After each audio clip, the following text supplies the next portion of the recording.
What's happening here? We're sitting down and writing a song, and it's a hit. Something special going on here. And I got kind of very attached to what was coming through me from the universe, whatever you want to call it.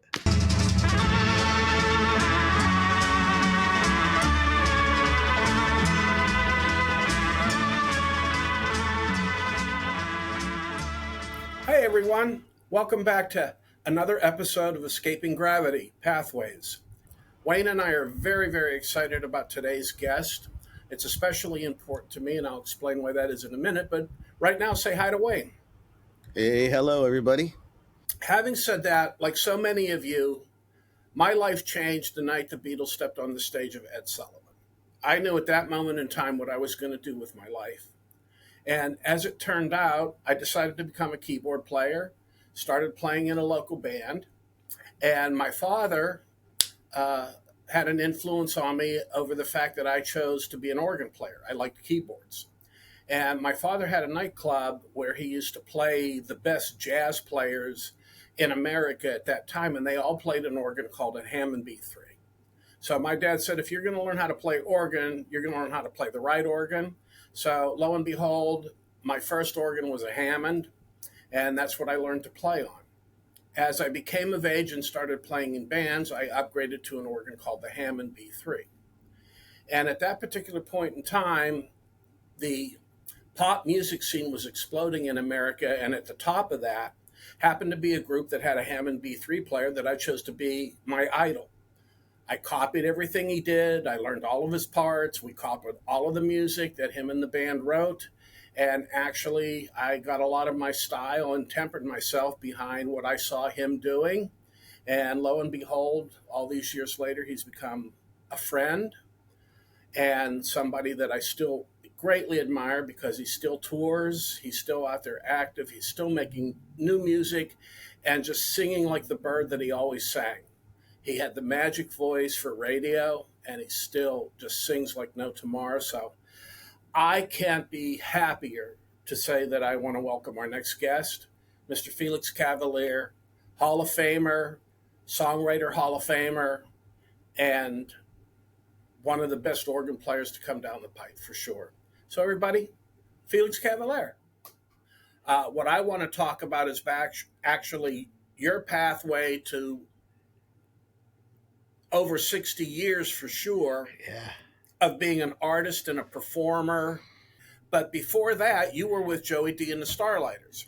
So my first question is, how did you get into that situation? And did you play on those records or were you just a band member?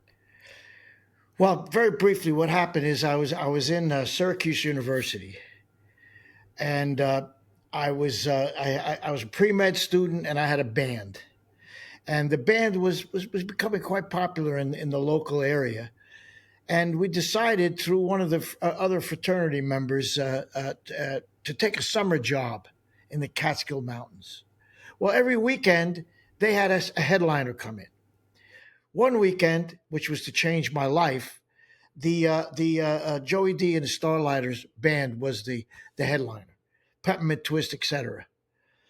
Well, I started to meet, for example, I met David Brigatti, Eddie's brother. I met their road manager. His name was Fat Frankie. My whole life changed from this moment because what happened is Frank came into the lounge after their show and he saw me playing. He heard me playing. He goes back to the guys at Joey D's band and he says, "Damn man, there's a skinny little dude in there, man. He looks like a lizard and he sounds like a brother."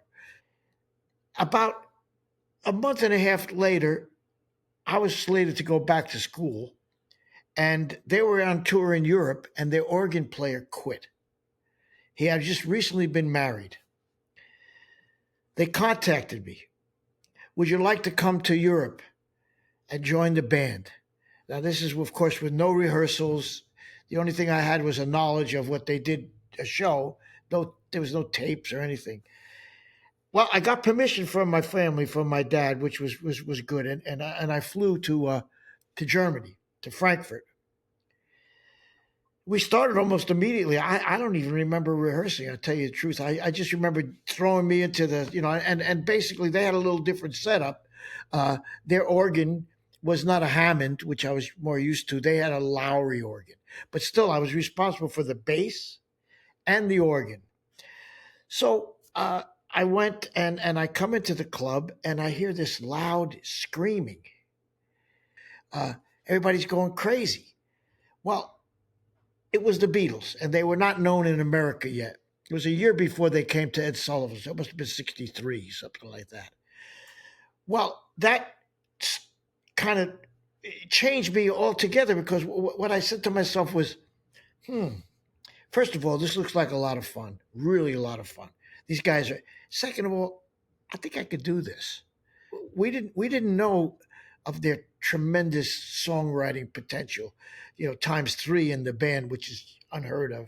So when I said, like, maybe this is what I should do. Why not?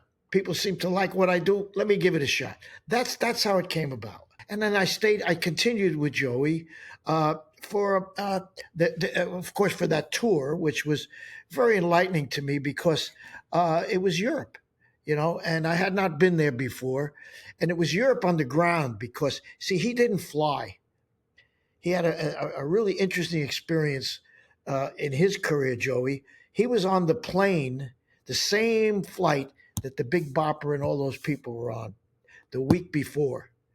So as a result of that, he refused to fly. No more flying. So I saw Europe by train and boat, which was really fun. It was really different. Did you play on those records like Peppermint Twist and Shout? No, I was after. But basically, but that's how it started, And then of course, the link uh, from Joey Dee and of course the David Brigatti to me and Eddie was created at that point. And just I want to calm. go back just one little bit. What got you into B3? How did you arrive to the B3? Were you a jazz? Well, I was I was no, no, no. I was a classical pianist. That's what I was trained to do for my youth. From 5 till the age of 14, I studied very extensively at a school in New Rochelle, New York.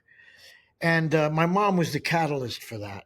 And when she passed at a very young age, I didn't have that real push to stay with classical. So I kind of digressed. And a friend of mine said, well, why don't we go up to New Rochelle, New York? There's a black club up there with an organ trio. The sound of three people. One was an organ who was playing bass, he was playing lead, he was playing harmonies, he was singing, a drum and a sax. And I said, oh my God, look at this. It's an orchestra. There's a sitting orchestra there. What the hell is that? It's a Hammond organ. Wow. it's funny, you and I didn't even discuss that, but in the introduction, I say that how I got to the B3 was through the Ah, jazz trios because in my dad's club, he used to play Jimmy you, Smith, Earl Grant, McDuff. but that's how it started for me. And then I had to go on a kind of a quest to find out about this thing. What I found out was it was a very expensive instrument. Sure. I It still was. remember, I think it was Earl Grant's Ebb Tide, Oh where he yeah. actually just used the percussion with the drawbars and that whole routine. Made sounds out of the Hammond that nobody had heard before. Well, I know that the people who went to the churches heard the Hammond organ all, but I don't think they heard it quite like that. You know. No, for sure. So if you heard the originals, like you're very fortunate because I heard them, Oh, of course, on disc. so having said that, uh, of course we come up to the Rascals portion, and many of your things, which I don't want to get into, but you owe a lot to Atlantic Records and the Oh mentorship yeah. of Tommy Dowd and the group of people that gave you the chance, the opportunity, realized there was something special there, and watered the plant, We did our recordings at Atlantic, right? and the reason, of course, it was the label we were on. Second of all, we had free studio time, so we were there continuously. And of course, they had a Hammond. They had a church organ in there. They had the C3. Yeah, but no, we didn't get to Roy until we did around It's Wonderful time. We were doing It's Wonderful. That was a couple of years later, you know. And then of course he was at A&R Studio, which was different. And you know, I think we went there primarily because of his and Phil Ramon's reputation. You know, they were the first 8-track. Everybody else in the world was 4 tracks, and that means Beatles, the Stones, all those people. The only 8 tracks were Atlantic and Les Paul. They had developed it together. Well, I think they kind of lagged when it got to the next level, which was that time was 16. Of course, A&R had that, so we went there, and that's where we met Roy. And you know, good memories over there. Good memories. It was a beautiful studio, gorgeous. I don't get hung up on this, but I talk about it, I think, when a lot of people don't. Getting back to the early days of Atlantic, we all know what that whole situation was in Manhattan at that time. I mean, I've spent time talking to Tommy James and blah, blah, blah. Did you have a lot of organized crime involved in the beginning there? We had a buffer. Our manager, Sid Bernstein, went to school with a very heavy person. And so we were completely protected from that. We had no problem. Of course, he did. Tommy. Tommy was right in the middle of the pool. We had a buffer. Uh, no names need to be mentioned, but I mean the No. point is, no one bothered us because of Sid. So, how did you feel about Mr. Bernstein? Well, he was quite a character, man. I'll tell you, if you want to know the best food to eat at every restaurant in maybe on the planet Earth, that was the guy. We started off with 2 managers. We had a manager, the fellow who discovered us, so to speak. We were out in Long Island at the Barge, a place called the Barge, which was in the Hamptons, was a textile magnate. He was a very, very, very powerful man. His name was Walter Hyman. He saw us at the club and he contacted his friend Sid Bernstein, who was in the music entertainment world. I think he was an agent at the time. Uh, so Sid was a partnership. Well, that partnership was really, really, really good. By that, I mean from a managerial point of view. I don't know if people realize how difficult it is to find good management. After the first, I think, gold record, Walter decided he enjoyed it. He was leaving. Now he left us with Sid. Now we lost that business acumen. We lost that person that really understood not the music business, but business. So Sid was kind of a different animal altogether. He would gamble on ideas. His vision was his strength. In other words, he could see the Beatles to bring them to New York. He could see Bobby Fischer, Boris Spassky, bring that to New York. He was the first one to bring karate and taekwondo to New York. He could see that. But the nuts and bolts, making money out of that idea, it wasn't that great at. Getting back to those early Atlantic sessions with Tommy Dowd and what have you, what were your takeaway from that you really remember as far as learning experiences go? Meaning, what happened in those studios that really helped you grow? Well, first of all, there's another gentleman in there we should never leave. That was Arif Mardin. Right. And his expertise from a musical point of view, from a composition point of view, was invaluable. Tommy at that time was more of the engineer type, you know, because when you work live, it's a whole different element from when you're in a studio. It's a whole different set of rules. That's what we learned from Tommy. How to get, how to get not too close to the mic, how to sing properly. Whereas live, there's a visual aspect. You're taking, you're playing to an audience. So we had to learn that technique or those techniques for sure. So what I remember was okay, and I can remember certain nuances, like for example, we didn't have a bass. I mean, I was playing the bass on the Hammond organ bottom, so a little boomy on the bottom, So Dino liked a big fat bass drum on stage. Well, Tommy said, we're getting into the wrong frequencies. We're clouding that area of the sound spectrum. You're going to have to pad it. You're going to have to muffle it. And Dino said, "No, I don't want it muffled. I want it booming." So right away was a little bit of a conflict, little problem. They helped us and guided us through all of that. Do you think that Tom improved you as a vocalist during that time period? I don't really. I think only as far as mic technique in a studio environment. Yeah. Whereas with Arif, basically there was a musical venture between him and I. I would go to his home after hours and go over the ideas that we had, how to orchestrate them, because lo and behold, they allowed us to have strings and they allowed us to have horns, and so he was a master at arranging that stuff. So, I mean, it was a joyous occasion for me because, I was able to tell him my ideas and he would extrapolate on that, come to the next day to the studio with just perfect charts. What was the name of that particular record? What was the first record you did for I Atlantic? think it was called Young Rascals, and basically at that time, we were coming direct from the clubs.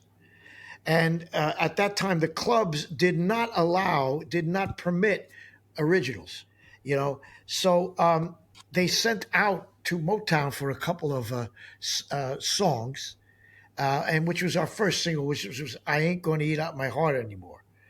It was written by two ladies from Motown area. Well, one was Roy's wife. It was Pam Sawyer, I was right? just going to say that exactly. I mean, that's how the karmic wheel turns, right? Well, Atlantic had sent Tom out to the Hamptons to kind of record us and to kind of just say, well, let's see what I'm going to do when they get in the studio. So he heard the songs that we were doing. So when we did Good Lovin', when we did Mustang Sally, when we did Land of a Thousand Dances, it was really interesting because he gave the other two songs to Wilson Pickett. We started those songs. I mean, we started the covers and the different arrangements, which was more like, popping. But when we did Good Lovin', that was, of course, as I say, it was a cover record. And the words I remember vividly from Tom, as a vocalist and as a performer, when you do a song over and over, you can do it better. So I went into the booth. Now you have to understand, we had production control there. Our contract said we're in charge of the production, which was very rare. But I demanded that we have that on whatever label signed us. Atlantic was the only one that allowed that. And Phil Spector had come in to sign us. And I idolized this guy's work, but I didn't want to be a Phil Spector. I wanted to be a whatever the hell we were, So anyway, when we did Good Lovin' and I went in there and said, let me try it again, he said, put his hand over the console like this. And he said, you're going to have to go through me to do that again. He knew. See, they knew. They made so many records. He made so many records. He was on all that Atlantic stuff, the original stuff. If you don't mind, at this sort of juncture, then I think I'd like to let the audience listen to a little bit of Good Lovin', and maybe I Ain't Gonna Eat My Heart Anymore, since we've discussed those, and we'll give them a little musical tasting of the beginning of the Rascals. 1, 2, 3. Good love. Good love. Good love. Good love. I was feeling so bad. I asked my family doctor just what I had. I said, doctor, Mr. MD, doctor, now can you tell me what's ailing me, doctor? He said, yeah, yeah, yeah.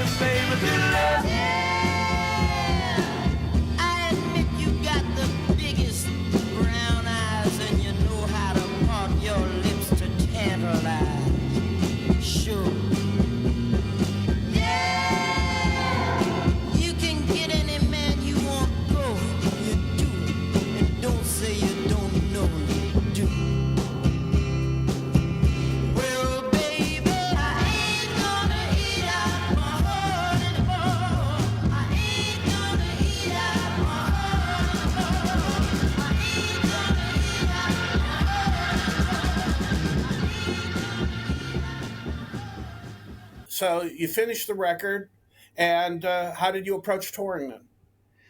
Well, yeah, because as I say, ain't gonna hit my heart. It hit about top 20, but that wasn't the one. The one was Good Lovin'. When that hit, it was like the Astro rockets took off, and now we could actually go out and play in different venues, and that's when it started. That we left kind of left the club scene, and we went to what was available in those days, which was not a lot. Uh, Bigger venues, larger places. Many years later, it became concerts in the big arenas. But that's another whole story for another whole chapter. The people that started that, Frank Barcelona. I don't know if you know that name, but his Sure, people. Premier Talent. He had a vision that rock and roll could fill arenas. But in the meantime, we went to places like, for example, I think the first one I remember was Patchogue, Long Island. And if it wasn't a high school, it was a basketball auditorium, something like that. I mean, the sonic qualities were, not in any way, conducive to, you know, uh, what we were doing. And of course, that's another whole subject matter of how they evolved. How sound came into because we were using guitar amps, just like everybody else. We were just using guitar amps for PA stuff like that. We were not set up for large venues. So, basically we started the concerts. And of course, there's nothing like a hit record to, add a catalyst to the crowd, because they showed up and the young girls showed up and the screaming started and all that. It just was an amazing thing to be part of. And I imagine performance fees then were probably in the hundreds of dollars, right? Yeah, exactly. And the ticket prices were like $1.50. Right. Well, as we progress, I've always accredited the first place that we ever went that really, really had sound and lights and stage was good old Bill Graham out in the West Coast, Fillmore West. Nobody really knew what the hell they were doing. He did. And when you got out there, you were on a stage which was made to present rock and roll, which looked good and sounded good, felt good, everything. Who was managing at that point, and who was booking you? Well, again, now Sid was managing us. And I Was still think Walter managing. might still be around, but the booking, that's a different story. That's a whole chapter. That's a whole chapter there. Well, There was a hit the there was hit the bullet points. I'm curious to know. well You say that with like, oh man, booking well agents. because I'm getting into the deep water here. The deep water. I've been in the deep water for quite a while. As I say, it was ABC booking. I know them. They may have had some mob ties. They may have had that. And Okay. I think, and I've got a theory about it. And of course, I'll probably get in trouble for saying it. But see, when Sid found us, as I say, he just started becoming a promoter and doing different. One of the things that he decided, you remember the Newport Jazz Festival, Sure. and it had a riot. You remember the riot? Yep. Well, after that, I think it was George Wein, something like that. He put those on. They closed it down after the riot. And Sid, having the type of love for humanity that he did, I'm going to do it. I'm going to keep it going. I'm not going to. The year after the riot, he borrowed money from you know who, okay, to do that. So when we met him, he was in serious debt because, it was not a big success. So he lost a lot of money. Well, he had to pay that money back. ABC booking. Yeah. Well, this is part of what this podcast is about, because Oh, yeah. I mean, a lot of these kids coming up today, I mean, they face these things. It's part of to me, part of the struggle. The pathways are the decisions we made, the corruption. I'm not immune to that. I mean, there's a lot of things in my past that, being the person I am today, I would never even dream of doing again.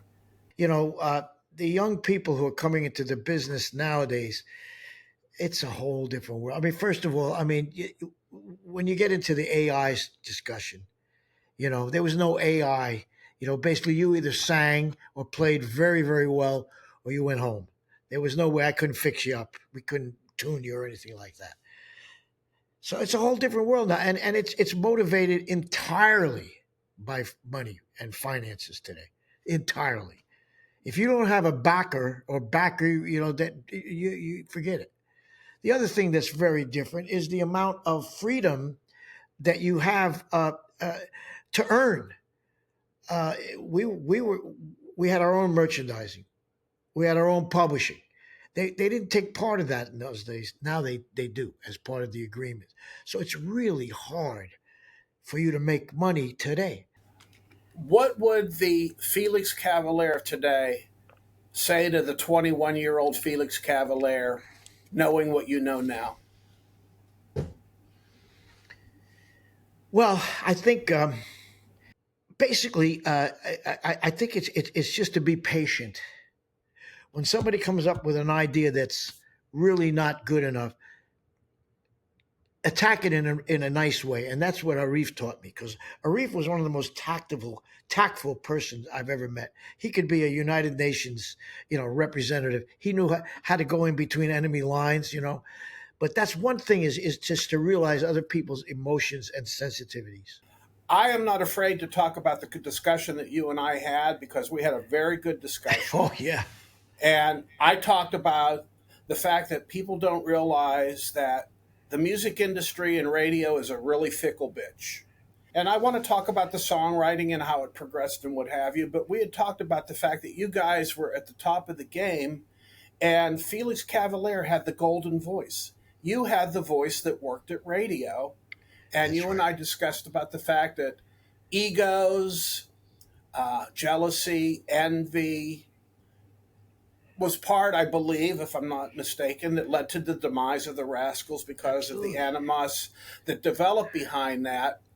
So I'd be really interested on your take as being that Felix Cavaliere that's been there and lost one of the greatest groups, how you felt about that, how you feel about it, and what you would advise younger people to be watchful for. I think the patience thing is very important, like have Yeah. room for everybody's ideas.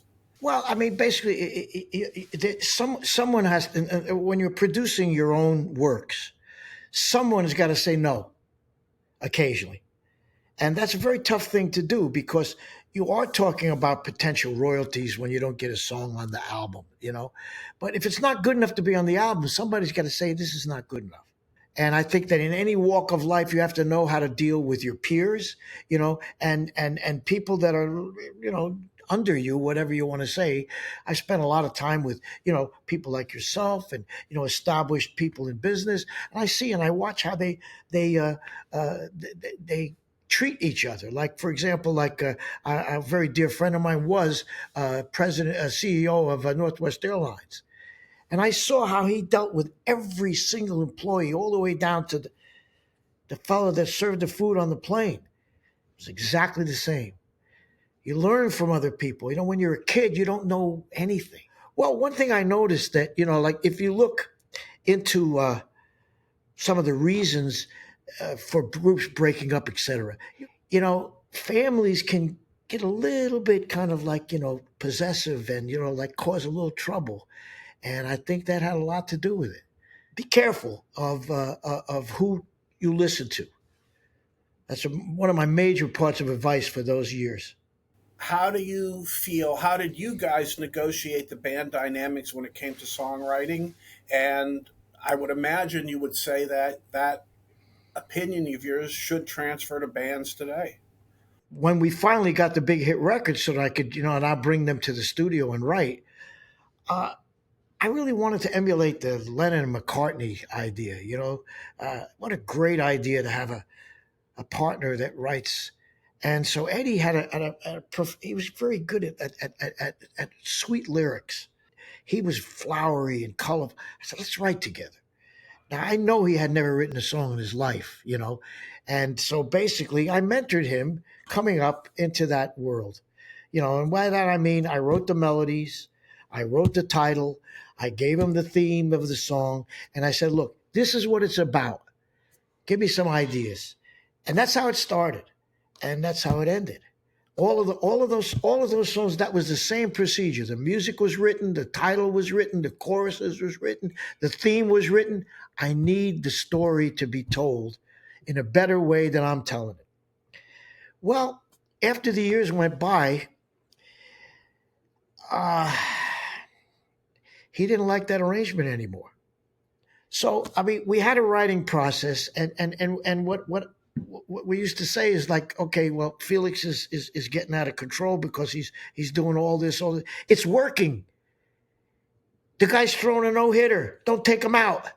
You know what I'm saying? Leave him in. You know, you're playing second base. So what? You still get paid for the World Series. We couldn't get that across. Leave it. Leave it. Don't touch it. Don't mess it up. Don't mess it up. And unfortunately, that's not the way it worked. But my manager said, "Well, what happened when Eddie quit the band? You know, you didn't have no emotion in this book." Wow, when Eddie quit the band, I was devastated. He says, "Well, write it. Write a little bit about that."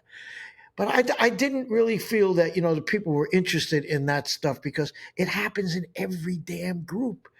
So I have a question, and this one's going to be a tough one for you because you've been fortunate enough to know these guys and actually call them your friends. And I haven't had that opportunity as hard as I've tried. Do you think that Paul got too heavy handed? Well, no. Go ahead. Go to a Paul McCartney show. I'll give you 15, 20 minutes and tell me you're not totally friggin' impressed from top to bottom. You can't keep that talent down anyway just because you're a member of a band and you got an idea or you got a song. You may have a song, dude, but you're not Paul McCartney. I mean, with all due respect, wow. So, yeah, as I say, they had a producer in there too, a guy, George, that helped them. And it's their job to make that. You can't help it. When you have an idea, it's kind of like, you can't hold it in, and your idea encompasses the whole band. In other words, like, I know what you should play. I know what you should play. I know what you should play. You can't shut up. You know what I mean? You just got to go through the manager, go through the producer as far as the studio is concerned. Tell your idea to Arif and let him translate it, And that's really what happens, you see? And I know that's what happened with Paul. So you're what you're really saying is Paul arrived a lot earlier than we actually had any idea. He arrived the first day. Yeah. No, I mean, seriously, there's certain people, and I understand John Fogerty did the same thing with his brothers on Clarence Clay, played all the instruments. He's got a big ego. No kidding. He's freaking great. Elton John is another example. I mean, this guy's ridiculous. The talent it's not of this earth. Let's put it like that. So when you have somebody like that, Elton couldn't last in a group. I mean, there's no way. I mean, he's just too talented.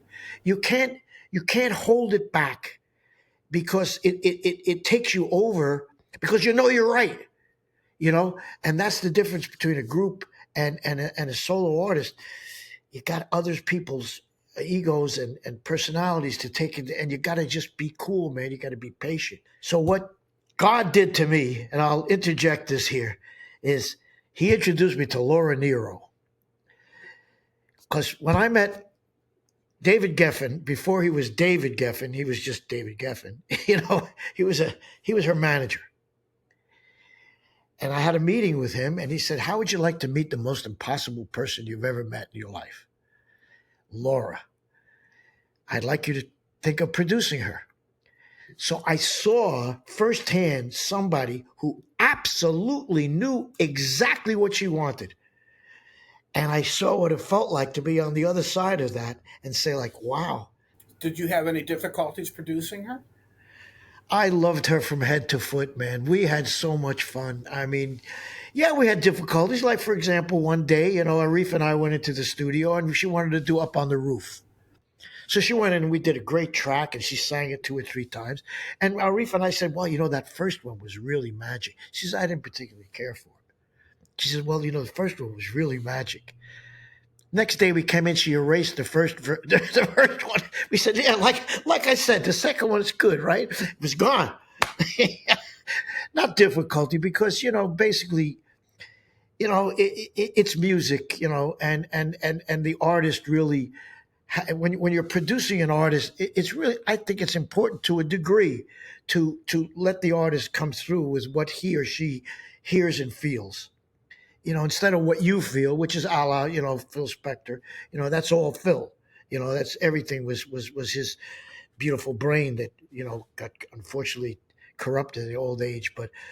But she was like that, and so I don't know. I think you got to let the magic happen. I think the concept of patience and knowing where you need to stand to, like, if it works, don't fix it. And of course, I'm talking about your friend Ringo Starr. I know you played with him in the band. Yeah, I played with the band. And basically, he's a Beatle. Uh, Ringo has a unique situation in that, as everybody well knows, he played in a band with three very astute songwriters. I mean, George really let everybody know by the time he left the planet, I'm pretty good, man. And he got held back a little bit because the strength that was coming out of the room there. But Ringo was not really a creator in that sense. He was more of a idiom. He was more of like a person. He was a unique individual, you know. So the story I like to tell about Ringo is, like, for example, we were on tour, we were up in Boston, and he was, he does his songs, Yellow Submarine and all that, and one of the newspapers there panned him. He was really hurt. He was crushed. Hey, man, do I really sound that bad? I says, you're Ringo. Don't you understand? I mean, that's, if you didn't make those mistakes, you wouldn't be Ringo. You're unique. You make the same wrong notes every night. You go the same off tempo every night. It's you. You're a character, and that character is loved. You're very fortunate, I think. If you were perfect, you wouldn't be Ringo. He's very different. Coming out of the Rascals, what did you do in the time period when you realized that was over? I Because I made know babies. yeah, but you also went on a spiritual journey, if I'm Well, not I was during mistaken. that was during the whole process there too. Yeah, I mean that's a whole different subject. Basically, and what I found, at that time, I could interject here that I think would be important is, you know, what's happening here. We're sitting down and writing a song, and it's a hit. Something special going on here, and I got kind of very attached to what was coming through me from the universe, whatever you want to call it. And so that it took me in a direction which I believe I got from my family as well, is a spiritual direction. And I said, oh well, thank you. The path is good. I like it. And I met this man. I met this guru, and at that time there was a lot of things in our lives that were I couldn't answer the questions. Like. For example, and I've said this many times, but if you're in the medical profession, which my family was, except for me, if you're a doctor or a dentist or something like that, you're a doctor and a dentist all your life. You never have to worry about having another hit record. But we have this slippery shelf that we stay on. If you don't create hits, you're gone. That's a little scary. So, how would you say that fear, paranoia, whatever those feelings are, the devil's instruments, for lack of a better term? Yeah. How did you deal with those fears? How did you fight through that? Like, okay, the next hit record, like the shelf, the ledge, the rim of the canyon, all of that stuff that you described. How did you negotiate that? Well, I met this man, as I just mentioned, and I had a meeting with him, a private session with him, a private meeting with him. And he just kept looking at me and smiling and saying, how old are you? And I said, well, I'm in my beginning 20s. He says, you're very lucky. I said, what do you mean I'm lucky? Well, you found out something that most people don't find out till they're 60s, 70s. And I'll paraphrase. In other words, it's all bullshit. I said, wait a second. What do you mean? Everybody's got that same story that they need something more to fulfill them than what they have. Don't worry about it. Come with me, listen to what I say, and I'll put you back together, and you'll be fine. And I believed him. And he was actually right. I really didn't come to that stuff until I hit my 60s, whereas this is not that difficult. Well, I got there very fast. Because the music business was a mess. This is pretty screwed up, man. What have I done? And you got it. You find out later in life. Oh, it's simple, isn't it? It really is simple. You got involved, I think, with Robert Kennedy, and you vote people got to be free, right? So Yeah. what was that transition like? Like, how did you come to that? How was that path of getting there? Just a natural occurrence, natural event. I mean, it's the way he used to describe it is if you take a glass, and it's filled with sand, and you drop water in it, all you see is sand, But if you keep dropping clear water in it, after a while the sand starts flowing out and it's just clear. And what I was learning was taking all the sand out. I was getting clear water added every single day through meditation and through exercise and through diet, et cetera, et cetera. And all of a sudden, there was a clearer picture out there of life. And basically, this caused a little bit of difficulties too, because after all, we're supposed to make hit records, and you got to come back like Clive. Clive was very angry when we went to Columbia. He wanted me to big hit records. Don't try to save the world, But that's what happens. You get really taken over by, your enthusiasm.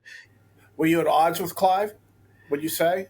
No. I respected him. He respected me, but he wanted hit records, man. And I got a little far out. Yeah, Clive, I've maintained a respect for over the years because he's one of those guys that will go down in history. I mean, obviously he's got his flaws like everyone else, but boy, he certainly made an impact on our industry. That's for sure. All right. So you said you went and you made babies. Did you walk away?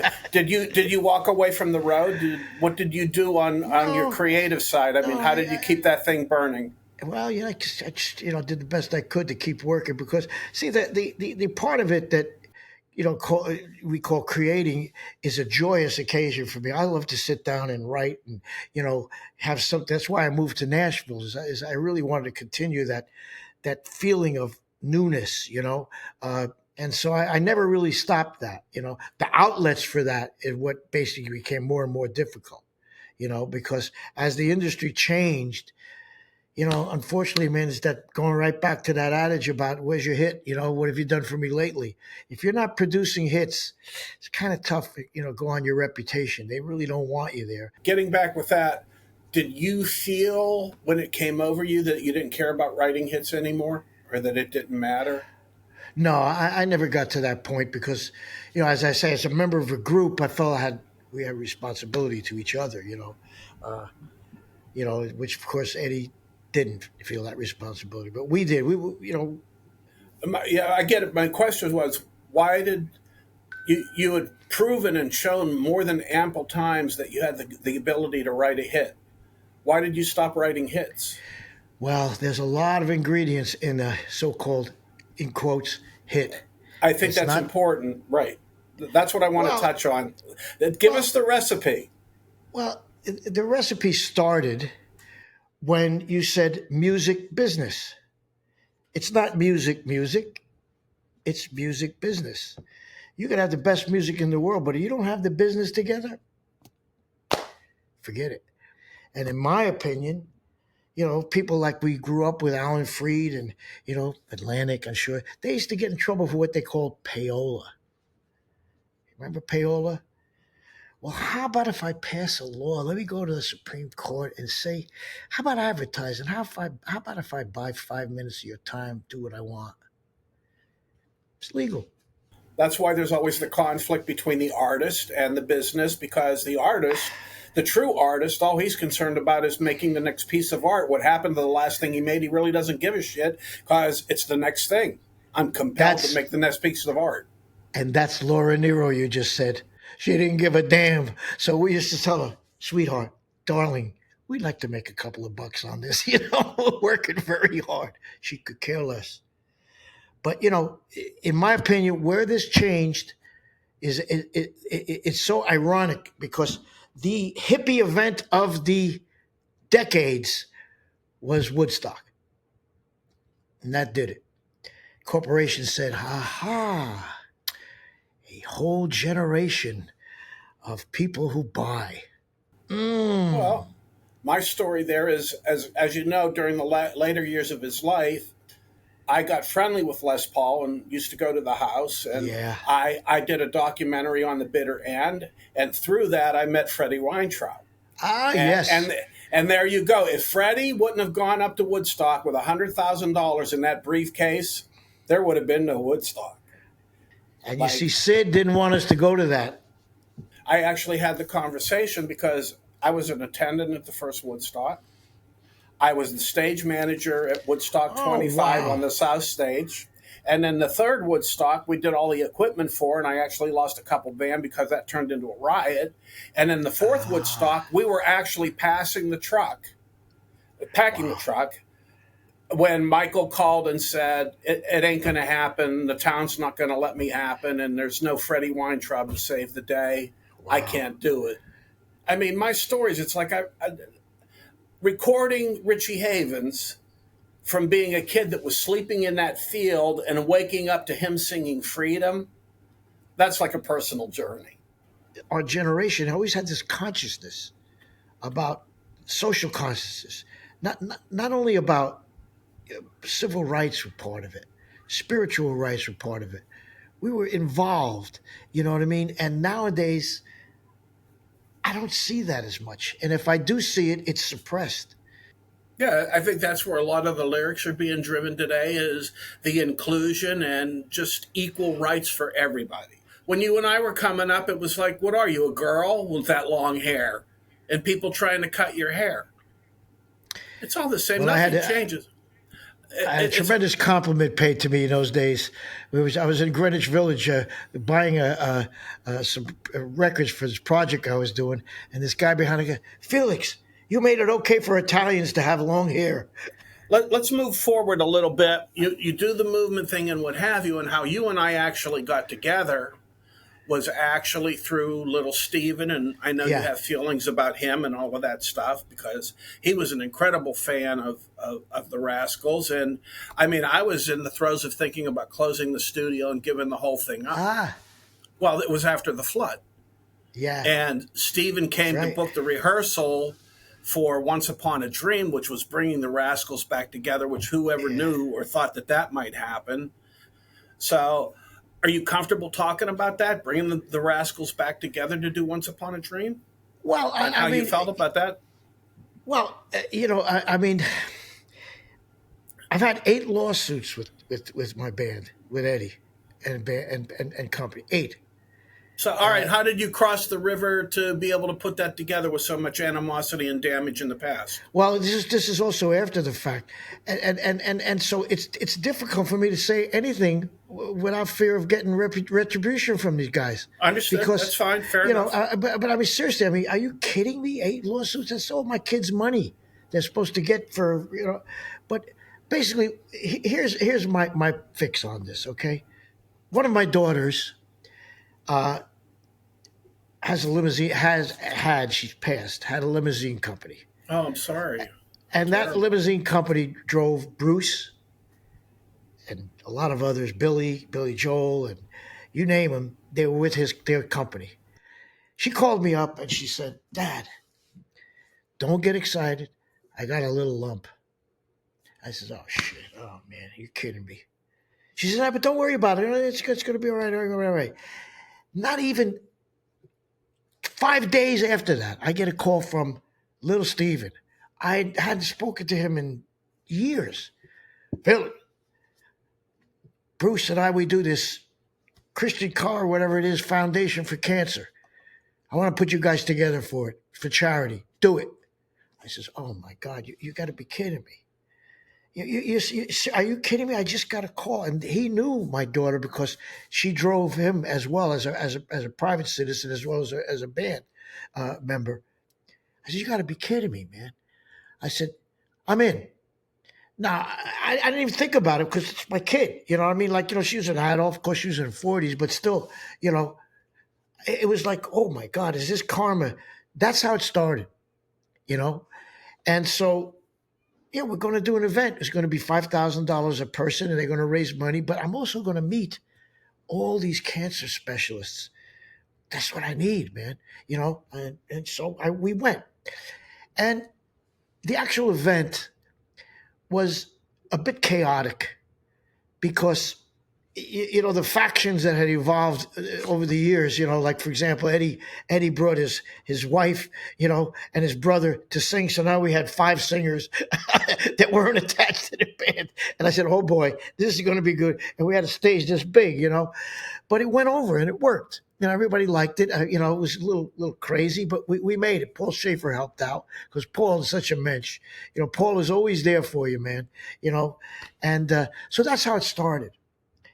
And then I think the seed was planted that maybe this could happen, where these guys could get back together, And the obstacle to that, of course, was the past. The past, it's kind of like,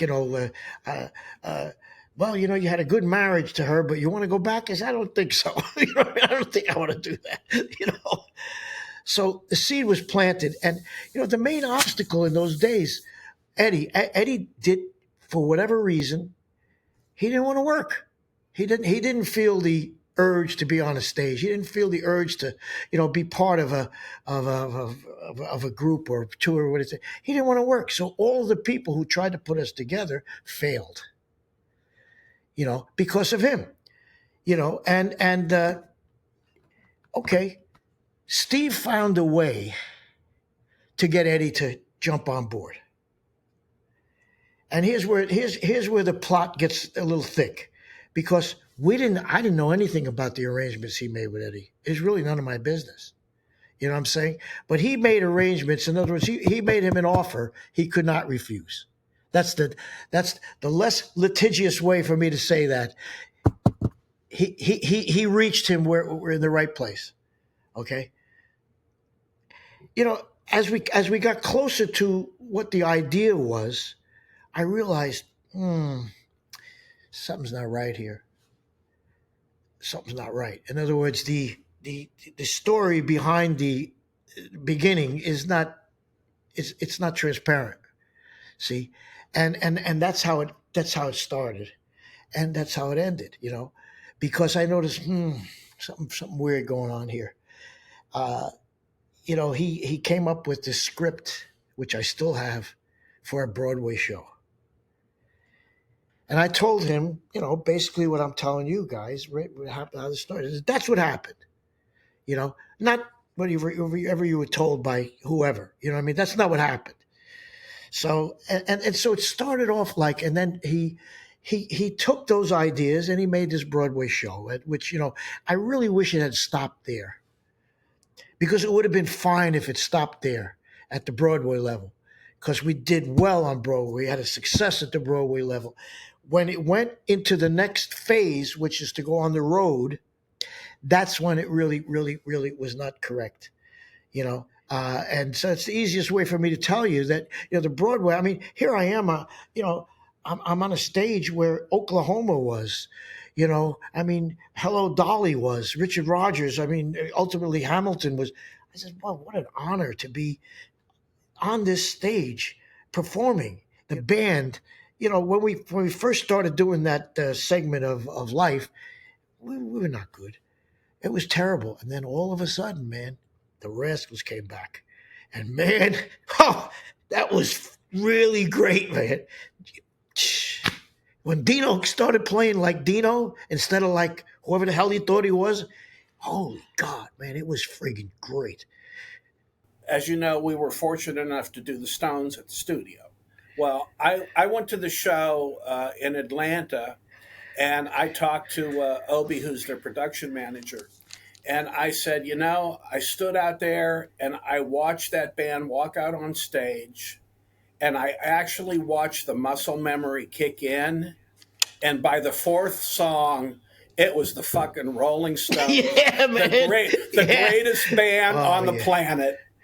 When that muscle That's right. memory kicks in, and that's part of that whole Tony Bennett thing too, is Alzheimer had gotten to the point, but as soon as he saw that piano player and walked on that stage, perfect performances. I'm glad that we at least were able to experience that for a brief time, Oh, well, and that's I mean, it was a brief time because really seriously, it didn't stay like that, But I mean, for those few moments, those magic moments, like it was really really worthwhile.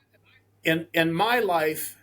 Every time I haven't followed my gut feeling, I've fucked myself. Did you say that you? Would you say you had a gut feeling about doing that? And would you say to always trust your gut feeling? Well, no, because sometimes there's reasons for you to go to work in a situation you don't want to be in. Like for example, you got to pay the rent. you know, but seriously, I mean, you can't really go by your gut because of your situation in life. Maybe you need some money, Does or anything come to mind for you when you say well, that? that particular situation, I knew that was going to be trouble, and my So wife, Donna, I mean, she's only been with me like the last 15, 20 years of my life. She didn't see anything from the rest because she wasn't around. But I'll tell you, ask her now.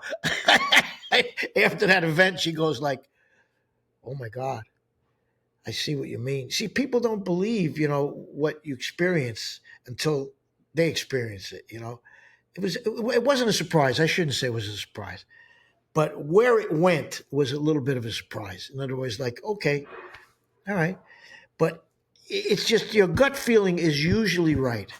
Is usually right, as you well know. you know.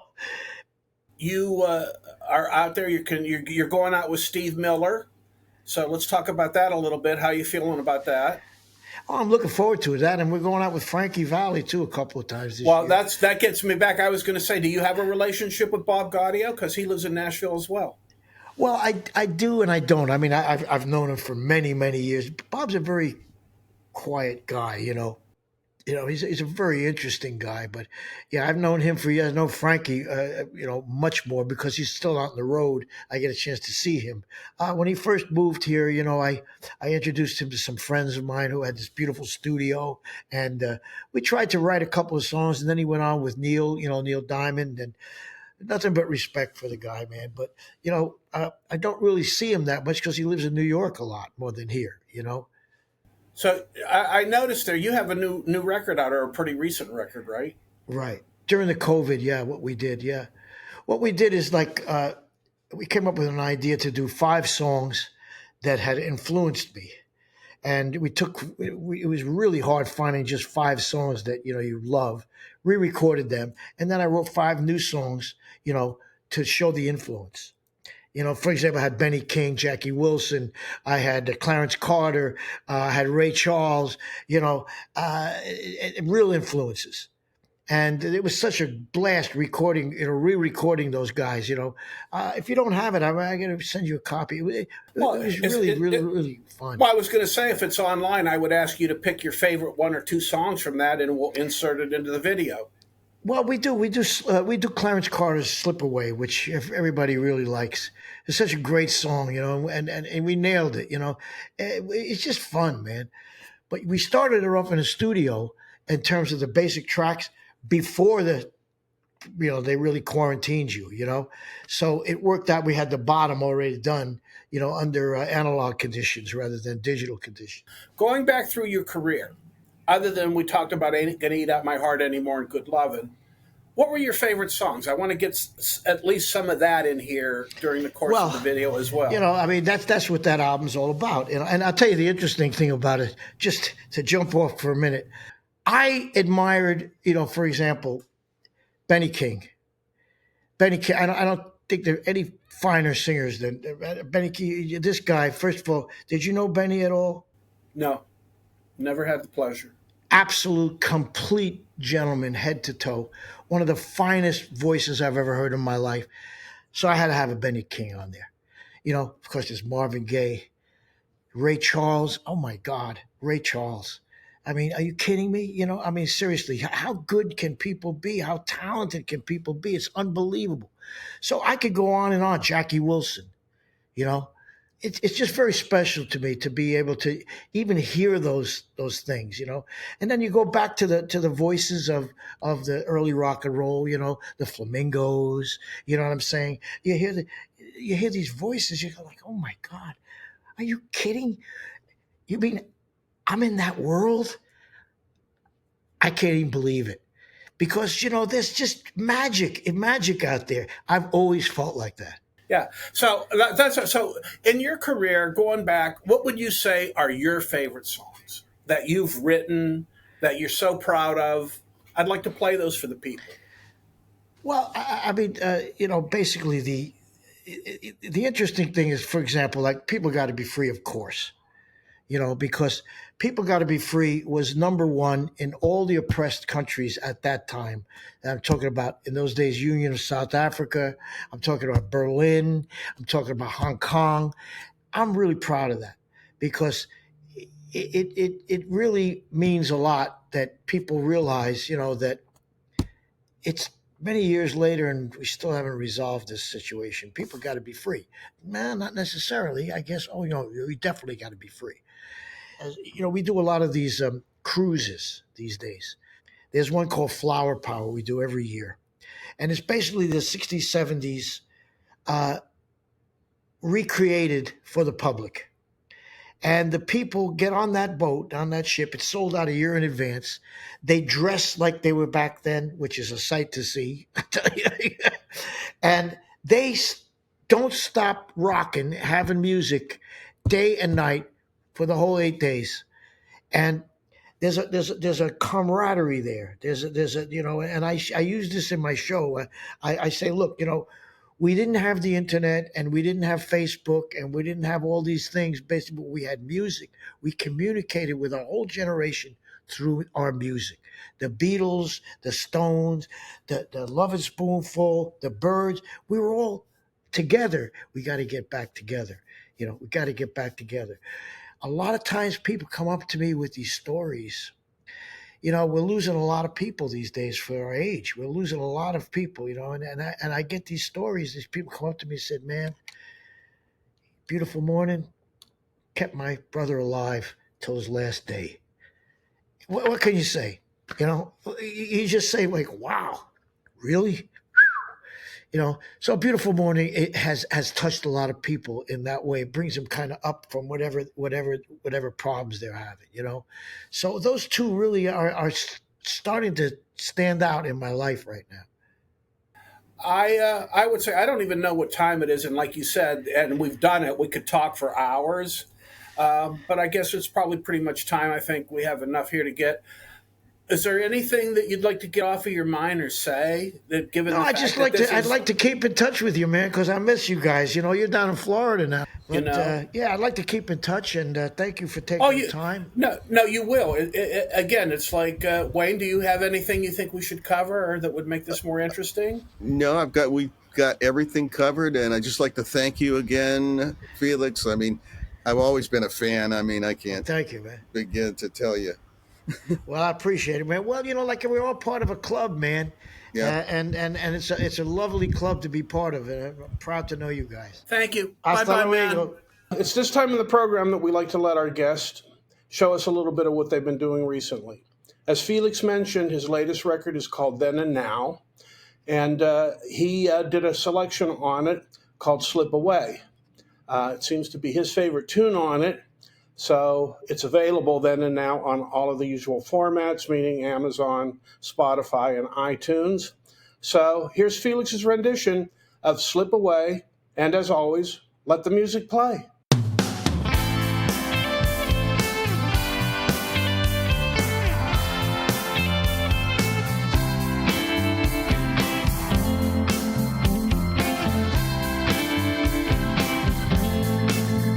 What would I give for just a few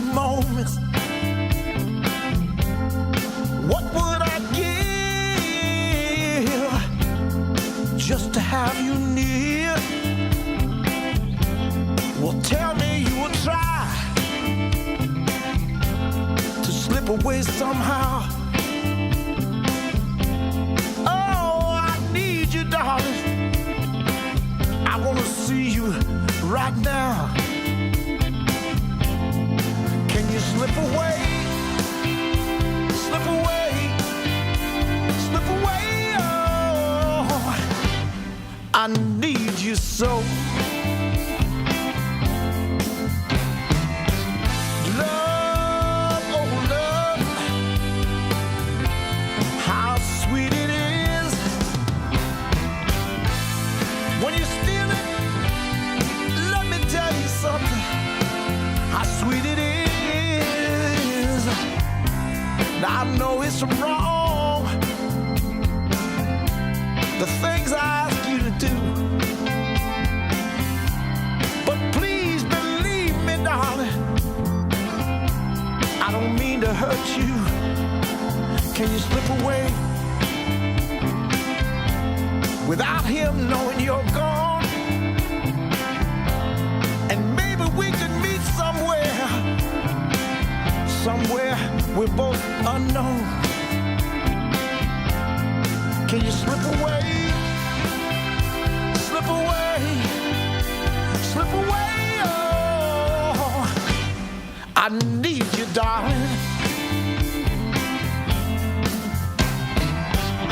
Love, oh love, how sweet it is when you steal it. Let me tell you something, how sweet it is. Yeah, I need you, darling. I got to see you right now. Can you slip away? So slip away. Just slip away.